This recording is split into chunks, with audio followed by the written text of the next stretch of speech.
Há um tempo atrás, eu usei esses textos para falar com vocês sobre a necessidade de aprendizado. Eu aprendi que Deus é altamente intencional. Todas as vezes que vemos alguma coisa que Ele criou, há sempre um propósito muito claro diante daquilo que Ele faz. Por mais insignificante que lhe pareça uma rocha no local, um inseto, uma folha, tudo aquilo que Deus faz, antes de fazer, por trás está uma intenção, um propósito a ser alcançado. Se nós entendemos que o êxito de Jesus ao passar por esta terra tinha a ver com a intenção daquilo que ele fazia, ele era alguém que não fazia nada por acaso,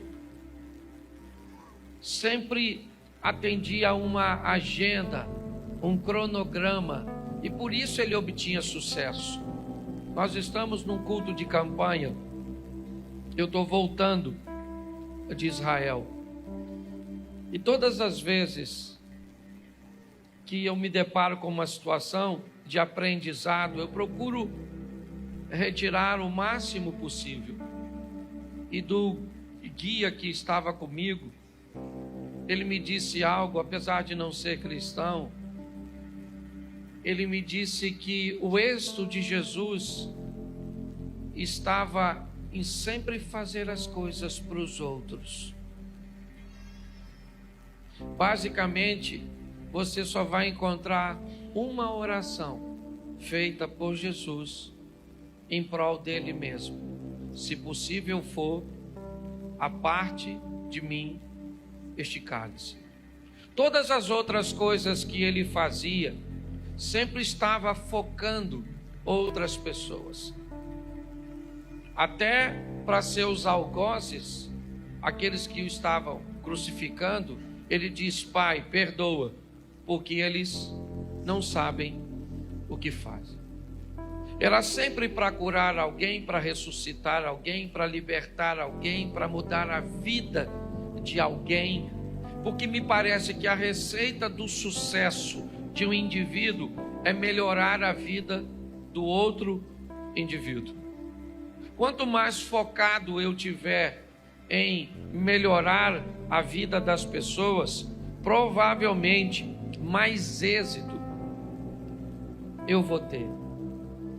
Quando eu olho para uma vida que só pensa em si mesmo, parece que ela está desconectada com Jesus, porque o propósito sempre foi o próximo. Mas eu quero que você entenda que as adversidades, elas sempre farão parte da nossa vida, e nós vamos precisar aprender com elas, porque quando eu aprendo, não apenas eu mudo a minha vida, mas eu mudo a vida das pessoas que estão ao meu redor.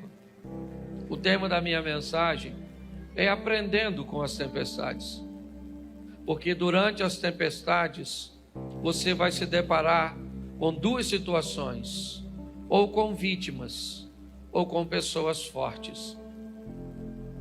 Todas as vezes que você enfrenta uma oposição, todas as vezes que você enfrenta uma adversidade, das duas uma, ou você sai dela como uma vítima, como alguém que sofreu consequências danosas, como alguém que saiu prejudicado, saiu infeliz, saiu ferido, ou você sai como alguém que saiu mais forte, mais preparado, mais habilitado. Então todas as adversidades que vêm, elas trazem consigo, e aqui eu separei 4, que eu vou tratar como tempestades, como ambientes que geravam desconforto para aqueles que estavam vivendo. Vai ser rapidinho. Coloca para mim na tela Jonas, capítulo de número 1, verso de número 4. Vai aqui a primeira lição. Jonas 1, 4. O Senhor, porém, fez soprar um forte vento sobre o mar, e caiu uma tempestade tão violenta que o barco ameaçava arrebentar-se.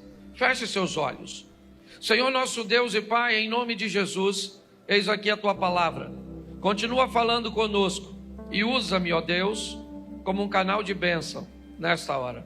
Pelo poder do nome de Jesus, é o que eu te peço. Em nome de Jesus.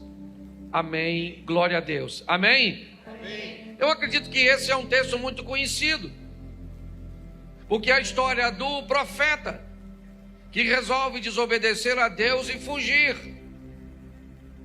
Ele não está muito interessado em fazer o que Deus está mandando, porque o que Deus está pedindo ao profeta não é aquilo que ele quer fazer.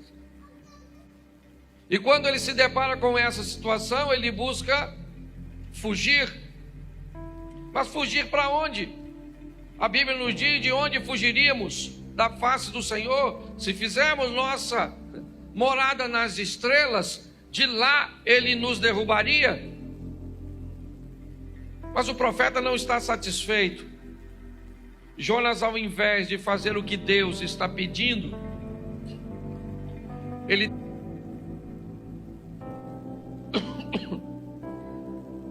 mas preste atenção. Todas as vezes que alguém resolve desobedecer, ele precisa estar preparado a lidar com as consequências da desobediência. O que normalmente nós temos tendência a chamar de castigo. Eu tenho falado isso muito para a igreja. Utilize as palavras certas, as colocações certas, e provavelmente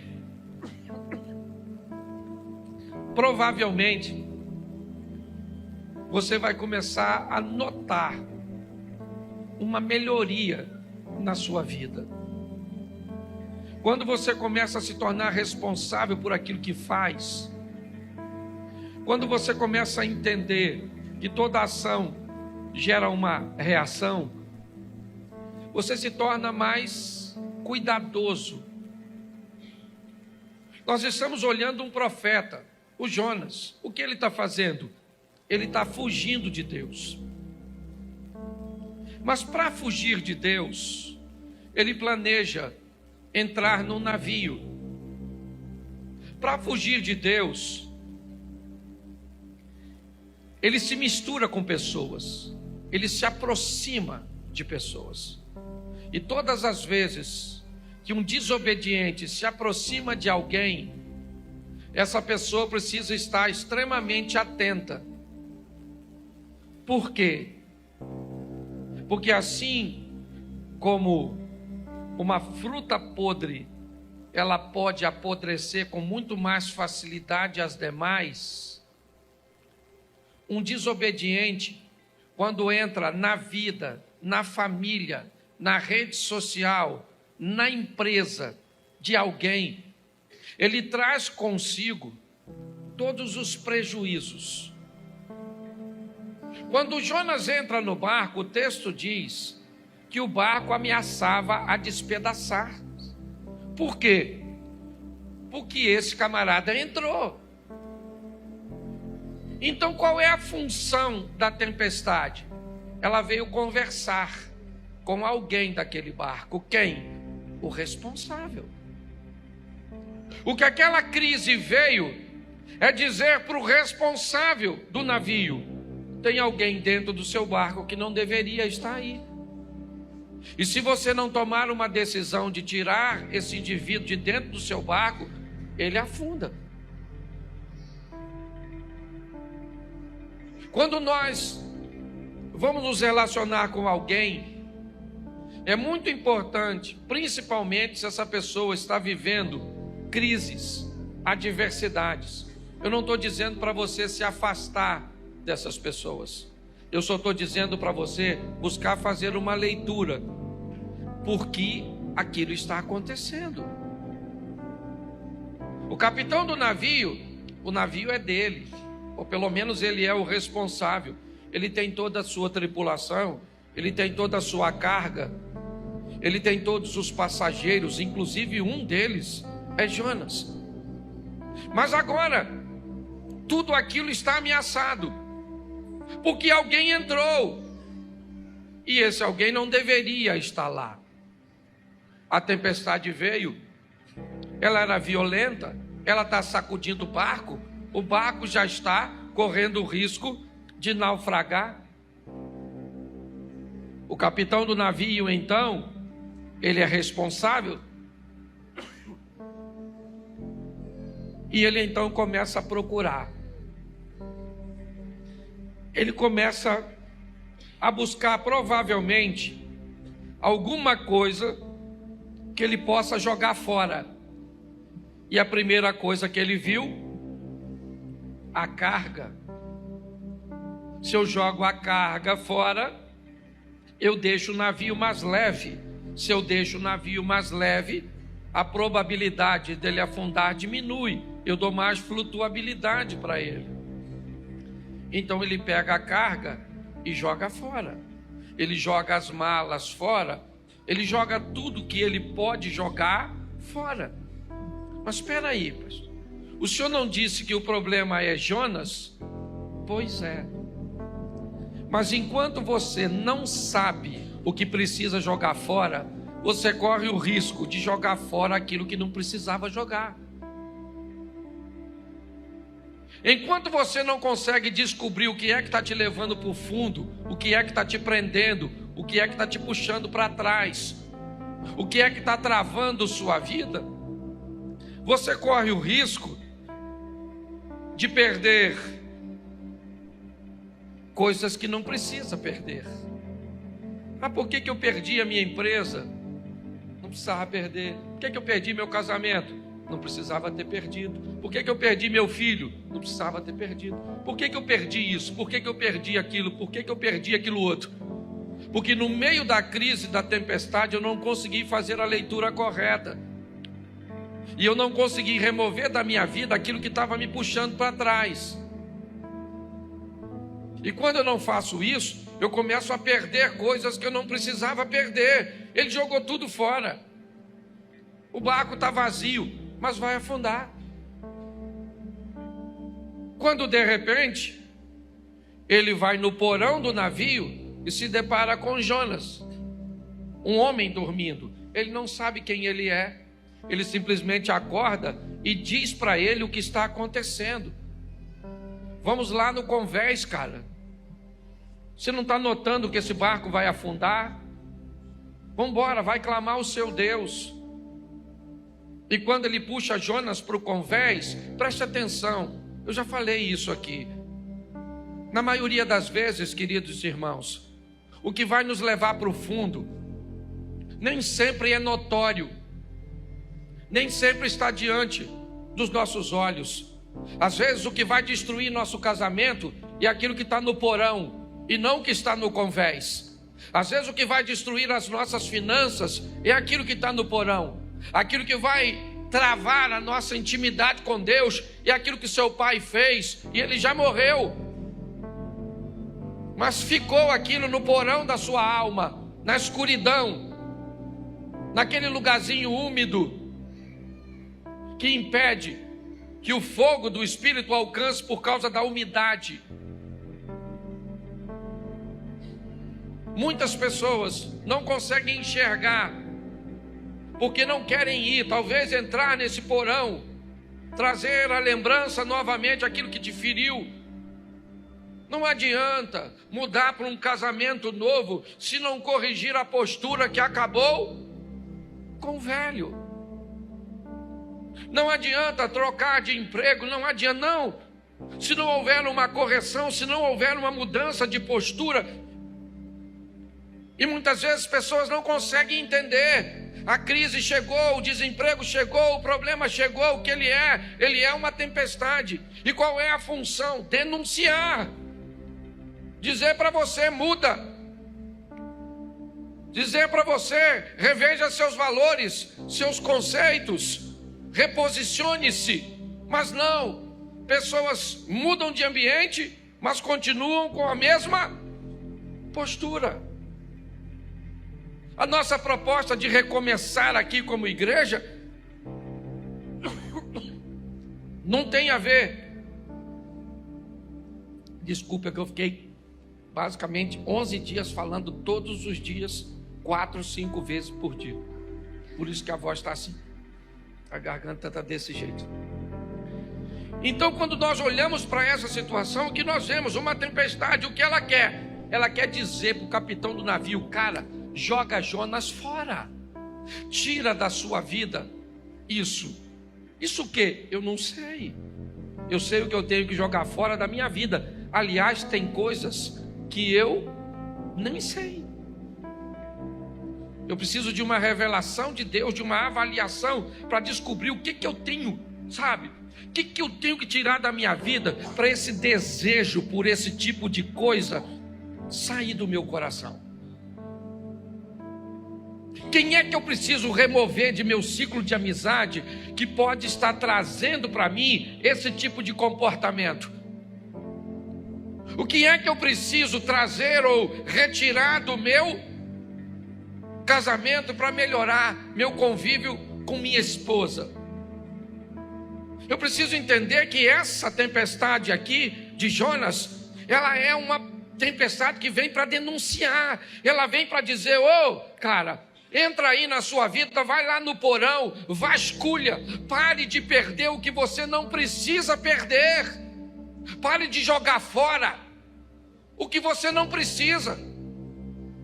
Invista um pouco de tempo para vasculhar a sua vida à luz da palavra de Deus e descobrir quem participa, quem não participa, o que eu devo fazer, o que eu não devo fazer, porque muitas tempestades e crises têm apenas um propósito: denunciar. Tira, quanto mais rápido você tira. Presta atenção, cadê o Jonas? Joga o Jonas fora, a tempestade está aí, eu jogo ou não jogo? Presta atenção, o Jonas falou, o problema sou eu. Ele falou para o capitão, está no texto, depois você lê, mas ele não pulou. Porque ele poderia falar: gente, ó, o problema da tempestade sou eu, fica tranquilo que eu pulo. Mas não é função do problema sair da sua vida. É função sua dizer: eu não quero você aqui. Somos nós que temos que decidir. O capitão do navio fica com medo de jogar. É lógico que ele está com medo, ele está desconfortável. O que ele está pensando? Se a vida desse cara é tão preciosa para causar tudo isso, se eu jogo ele fora, corre o risco do barco afundar. Porque às vezes você fica com medo de terminar o namoro, que já está numa idade avançada. Eu não sei quem é a pessoa, eu não sei. Talvez seja o Cláudio. Não eu. Quem é? Ah, pastor, meu pai. Seu pai? Sério, pastor. Sabe? Ele fez algo comigo que eu nunca esqueci. E por que ele não pede perdão? Porque morreu. Então não vai pedir mais. Então, pastor, mas eu não consigo esquecer. Então morre logo. Que você tira isso do seu coração, não tem jeito, gente. A postura dos outros não pode determinar a felicidade que você vai viver com Deus. Então tá assim de gente vivendo crise, que vem para dizer para você: joga esse Jonas fora, acaba com essa sociedade, acaba com essa amizade, sai desse grupo de internet, não se mistura com esse tipo de gente na igreja, porque até na igreja tem gente ruim. Não é você, mas tem um povo ruim. E eu gosto dessas mensagens de denúncia. Quando a crise vem, eu pergunto: quem é? Onde é que está? Fala comigo, Senhor, me ajuda. Às vezes é coisa que eu estou lendo, é gente que eu estou andando, e aí eu tenho que falar: ó, não ando mais. Não preciso falar com a pessoa, lógico, eu só não ando mais. porque não faz bem para mim. Dá para você entender isso? Então fala para quem está do seu lado, procure o Jonas. Isso aí. Segunda tempestade. Marcos capítulo 4, verso 37. Bota Marcos 4, 37. Levantou-se um forte vendaval, e as ondas se lançavam sobre o, de modo que esse já ia se enchendo. Presta atenção aqui, outra tempestadezinha.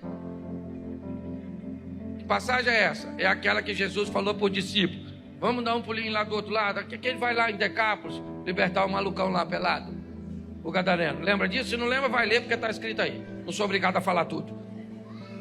Presta atenção, Jesus está indo, pegou seu discípulo e botou dentro do barco. O discípulo está pensando o quê? Beleza aí, Jesus está com a gente, moleza, hein? Moleza nada, que ele foi dormir. E o barco não era motor. E o discípulo, nossa, chamou a gente para ir, mas está deitadinho. Mas vamos embora. E quem é que vem? Tempestade. Se tem uma coisa que para crente é com fartura, é tempestade. Mal termina uma, já entra outra. Eu não. Parece que a gente vive num turbilhão. Porque todas elas trazem consigo seus ensinar. A primeira tempestade vem como uma tempestade que vem denunciar. E essa agora não tem nada de denúncia. Jesus está lá quietinho, dormindo, e lá vem a tempestade. E sacode para lá, e sacode para cá, e balança para cá, e balança para lá. Um olhou para o outro e falou: nós vamos morrer nesse troço. E ele vai morrer dormindo. Porque nem vê vai. Nós vamos morrer. Jesus disse assim, ó: passemos. E eles estão falando, vão morrer. Qual é a diferença entre ele e nós? Nada. Ele diz que nós vamos, vem. Mas o que a gente diz? Está difícil, hein? Não, eu estou numa luta, menino. Tem gente que parece lutador de UFC. Quando não está lutando, está treinando. Mas é todo dia apanhando e machucando. Olha só, você está rindo, cuidado, pode estar rindo de tudo. Mas olha que coisa engraçada. Os discípulos estão lá. E de repente eles vão lá chamar Jesus. Ele falou: mestre, vou falar uma coisa para o senhor. Deu ruim. Porque olha só, nós vamos afundar. Já está decidido. Nós vamos afundar. Jesus levantou, falou para o vento: cala a boca. Ô mar, menos. Marola, piscina. O vento aquietou. Os caras que andavam por Jesus ficavam olhando um para o outro, falando assim: quem é esse? Muito prazer, Jesus. Estamos andando já há um tempão junto. O que essa tempestade vem mostrar? O poder de quem anda com ele. É isso. Tem problema na nossa vida que só vem para tentar fazer com que nós venhamos descobrir quem é aquele que está no barco conosco. Porque Jesus disse: passemos. Ele não disse passe, ele disse: passemos, eu vou junto com vocês. O que pegar para vocês, pega para mim. Quem se levantar contra vocês, se levanta contra mim. É isso, eu vou estar com vocês. Tem tempestade, gente, que só vem para isso. E aí tem gente que perde tanta oportunidade de descobrir, porque fica com tanto medo, que não consegue ter a experiência de descobrir que aquele que está com você, aquele que está conosco, é maior do que tudo aquilo que nós vamos enfrentar. Tem tempestade que só vem para isso, só para mostrar o quão grande é o nosso Deus. A maioria delas fala sério, gente. É o mesmo motivo que Davi enfrentou Golias. Por que Davi enfrentou Golias? Sabe por quê? Porque ele matou leão e urso. Foi por isso. Ele falou para o Saul que foi por causa disso. Saul falou: garoto, deixa eu falar uma coisa para tu, não vai rolar. O cara é grande, tu notou que o cara é grande? Guerreiro, grandão, fortão. O cara tem escudo. O que tu tem? Uma tiradeirazinha. Davi falou: não, peraí, uma coisa, vou falar uma coisa para o senhor aqui. Eu estava apacentando as ovelhas do papai em certa ocasião. E aí veio um leãozão lá e falou, vou pegar uma ovelha. Eu falei, não mexe com a ovelha é do papai. Não é nem minha. É de papai, mas papai deixou comigo. E eu vou, não pega não. O leão falou, eu vou pegar. Davi falou, então pega que eu rebento você. Matei o leão, depois vem o urso que estava desavisado. Matei o urso. Então eu vou falar para você, eu mato esse gigante. Deixa eu falar uma coisa para você. Quantos leões e ursos você já enfrentou na sua vida? Qual deles que te destruiu hoje que vai te destruir? Porque o Deus que te deu vitória no passado é o mesmo Deus para te dar vitória hoje. É assim que funciona. Mas tem tempestade que só vem para mostrar para nós. Se eu desse oportunidade agora, estava assim de gente para falar, pastor, sofri pra caramba em 1900 e quase morri, mas Deus me salvou. Já tive 3 câncer e não morri. E não sei o que, já fui atropelado, já fui isso, já fui aquilo outro, já sofri isso, achei que minha vida acabou. E olha eu aí. Porque tem tempestade que só vem para isso. Ela não vem para denunciar, não é porque você está em pecado, está fugindo. Às vezes você está maneiro. Ó, o discípulo estava lá. Jesus falou, vamos para o outro lado. Ele falou, claro. Mas o Jonas falou, não vou. E a tempestade do Jonas vem para denunciar. Tem desobediência aqui? Sim ou não? Sim ou não? Não nessa aqui do barquinho. Tem ou não? Então tem tempestade para obedientes também. Que não tem uns malucos aí dizendo que só sofre quem está em pecado. Aí você não está e fica caçando. Nossa. O que eu tenho que parar de fazer? Jonas, cadê Jonas? E Deus está falando, não é essa. Trocou de tempestade. Avança. O Jonas é na outra. Velho Testamento, você já está no Novo.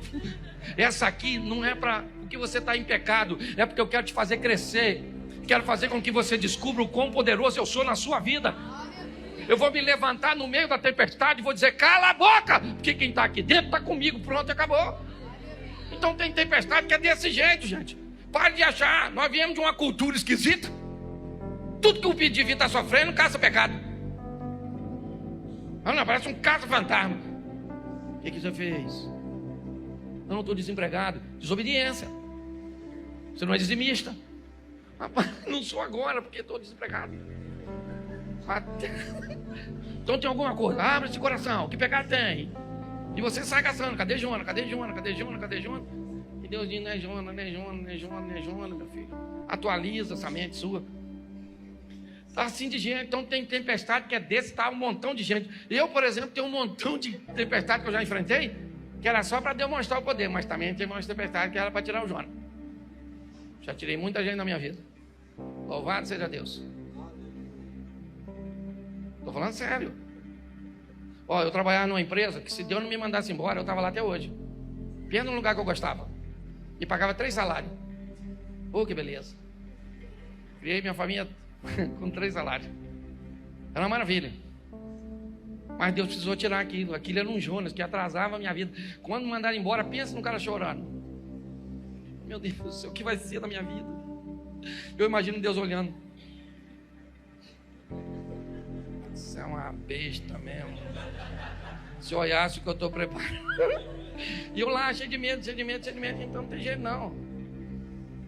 Tem que aprender com as tempestades. Tem que aprender. Tempestade não veio só para desobediente não. Os caras estavam lá, Jesus falou, vamos. Ele falou, vou.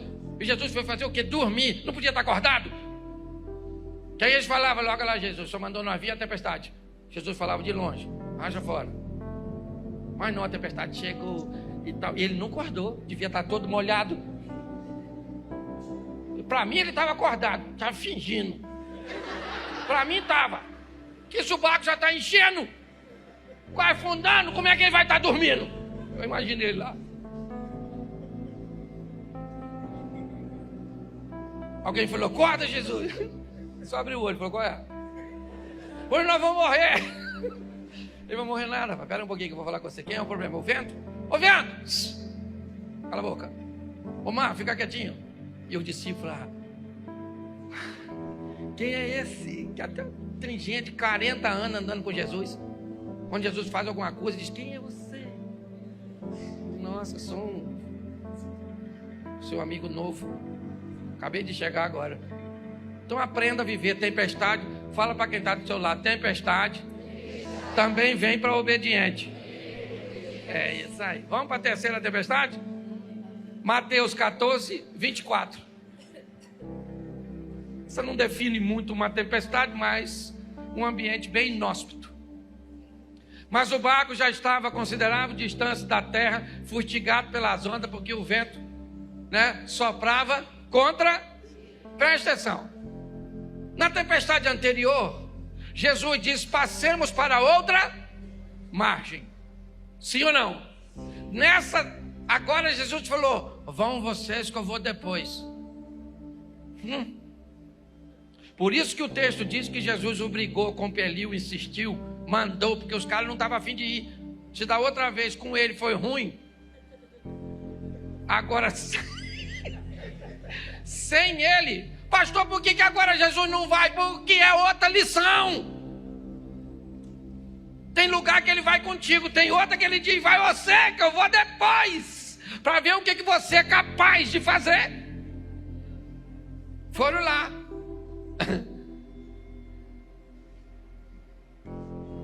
3h da manhã, tudo escuro, Jesus foi andando em cima d'água, não visou como é que ia. Tá ele literalmente tirando onda, cantando Roberto Carlos. Esse cara sou eu. Eu imagino ele andando assim, batendo um papo e tal, conversando com as ondas. De repente os discípulos estão lá, tudo assustados. Nossa, tudo escuro. Hoje ele mandou a gente vir, não veio, falou tratante. Gente, desde quando eu me converti, estão falando que Jesus está voltando. Até hoje não voltou. É verdade, não estou mentindo não, que ele vai voltar, ele vai, mas que voltou, não voltou. E os discípulos estão lá, e volta, não volta, não volta. De repente parece um cara andando em cima d'água, um holograma. Alguém falou. Ou um fantasma.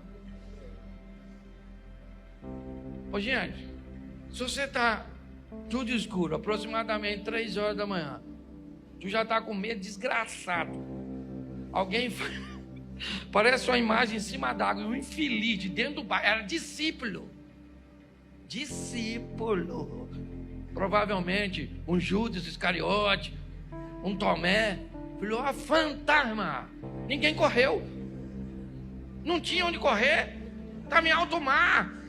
Porque na maioria das vezes, durante a tempestade, não tem rota de fuga. Você tem que enfrentar. Tempestade não é para te destruir, nem para você fugir. É para que você veja o que Deus é capaz de fazer. Ou o que você é capaz de fazer. Porque na anterior, quem fez foi Jesus. E nessa? Está ventando, ó. Ventando. Pedro.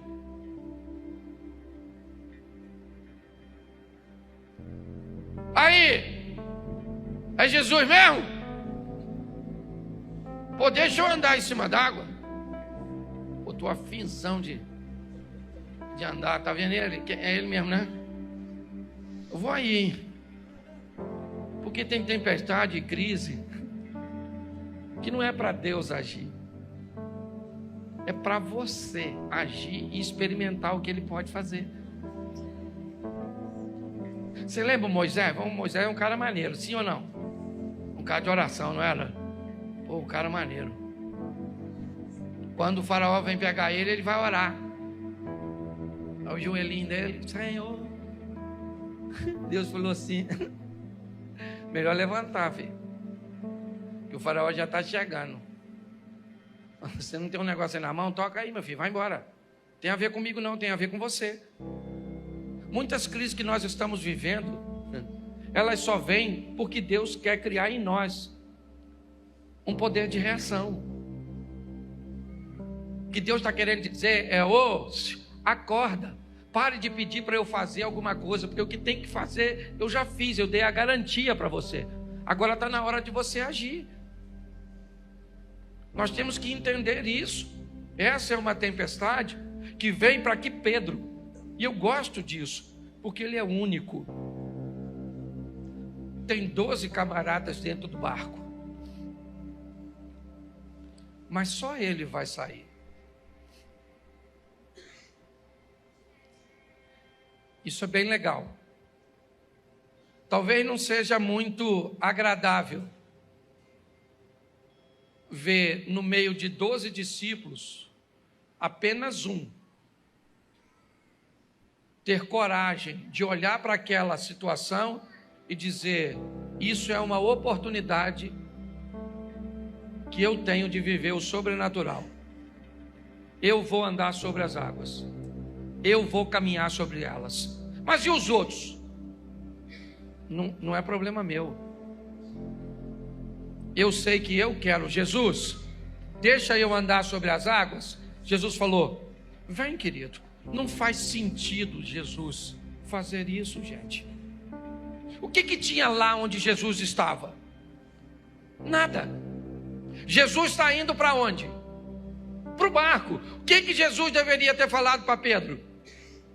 Me espera aí que eu já estou indo. Não faz sentido você vir aqui, Pedro. Você quer vir aqui fazer o quê? Eu quero ir aí viver o sobrenatural e pronto.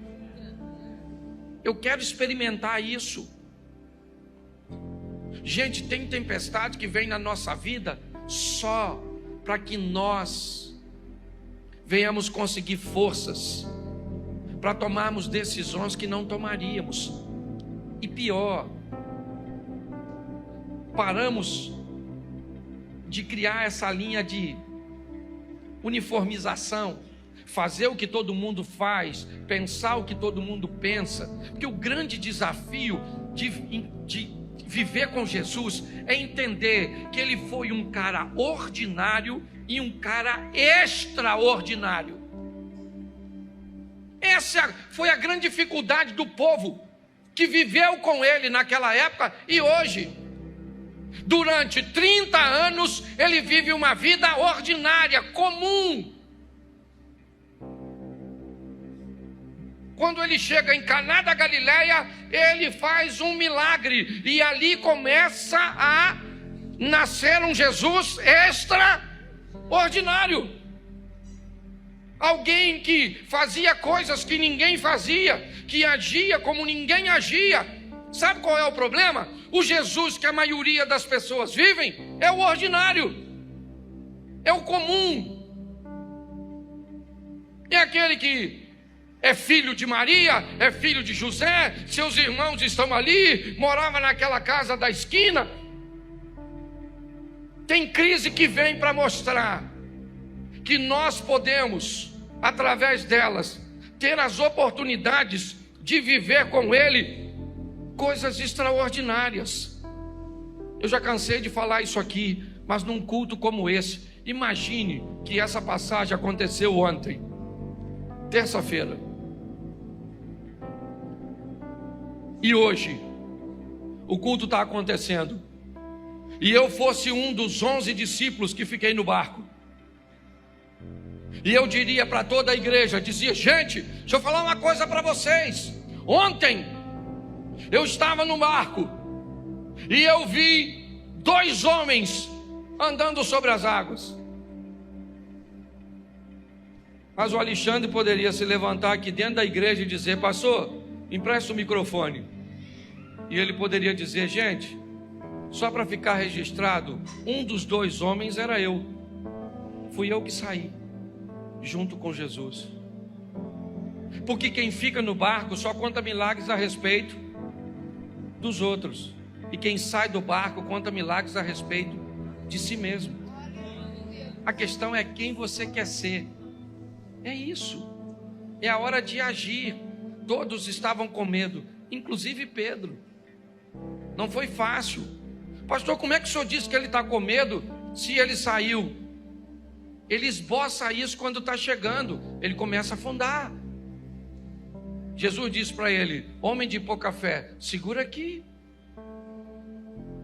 Então a terceira tempestade, ela vem como uma oportunidade de nós fazermos. A primeira é uma que denuncia, joga fora aquilo que está te levando para o fundo.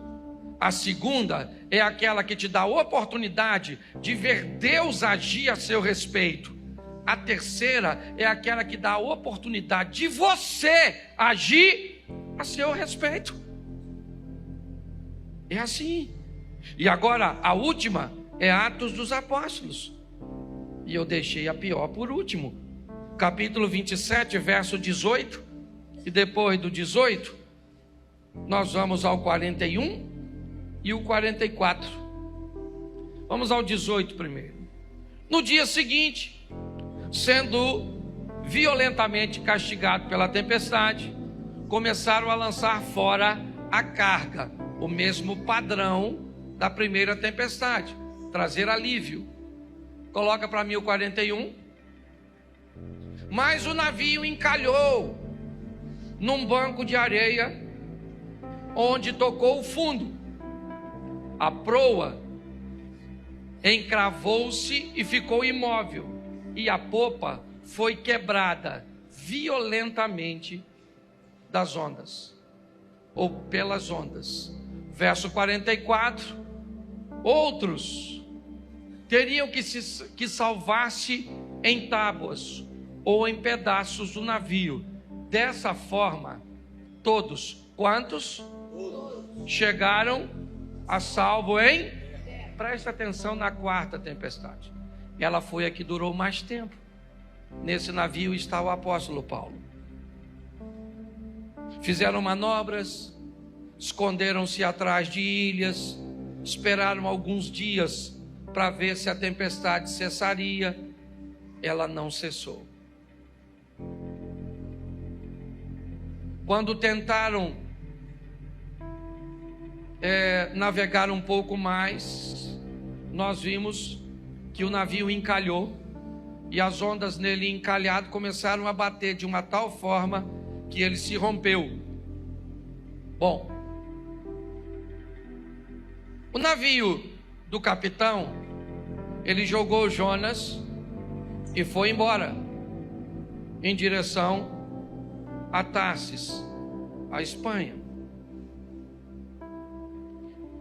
O barco de Marcos, capítulo 4, a partir do verso 35, Jesus repreende o vento e o mar e fica tudo certo. Mateus 14, a partir do 22, é a terceira tempestade, onde Pedro anda sobre as águas, e assim que Jesus pisa no barco, o vento vai embora.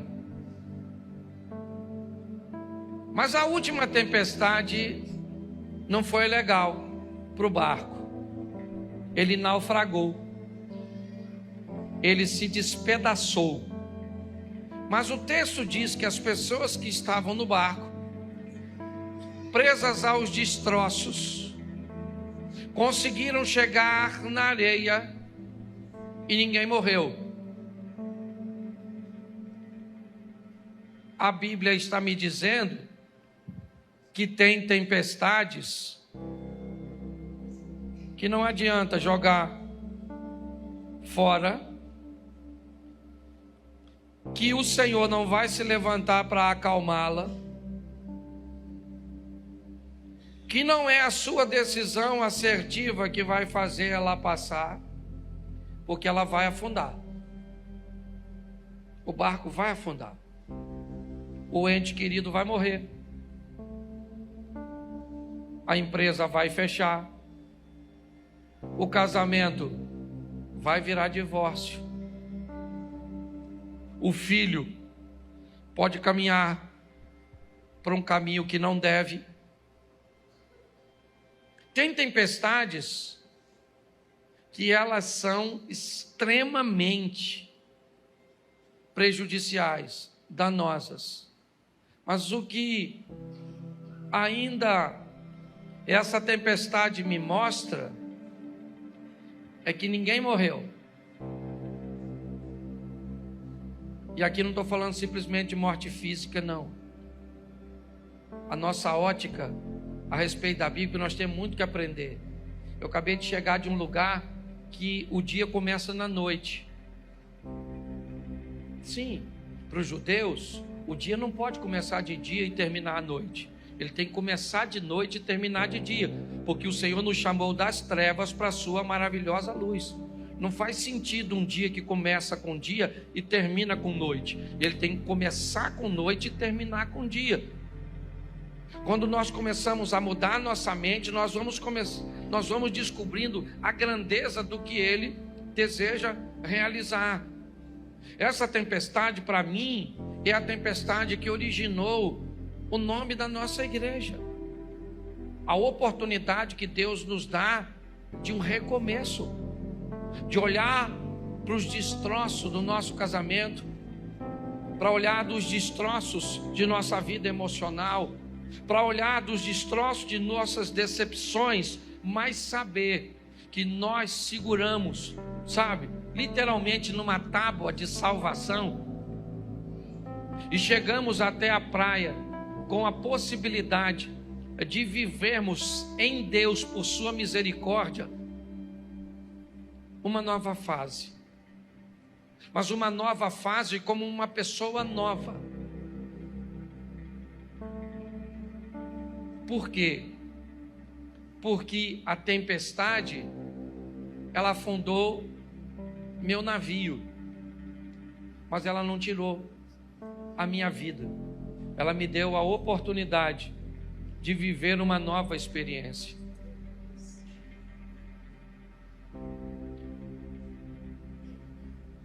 É muito importante nós entendermos isso.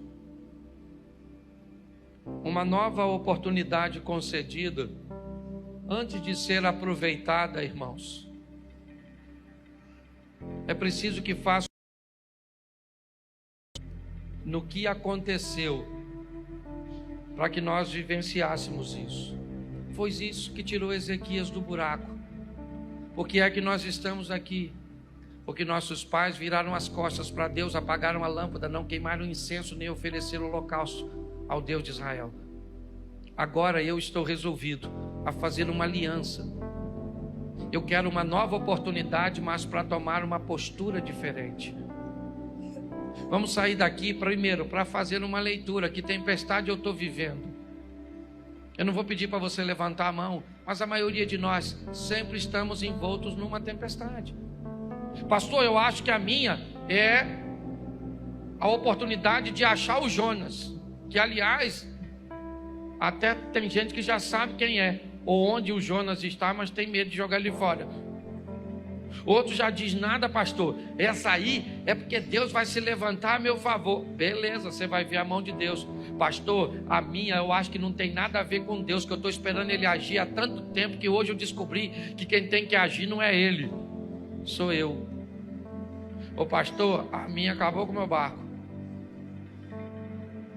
Eu garrei numa ripa, não foi nem numa tábua, só tinha um pedacinho.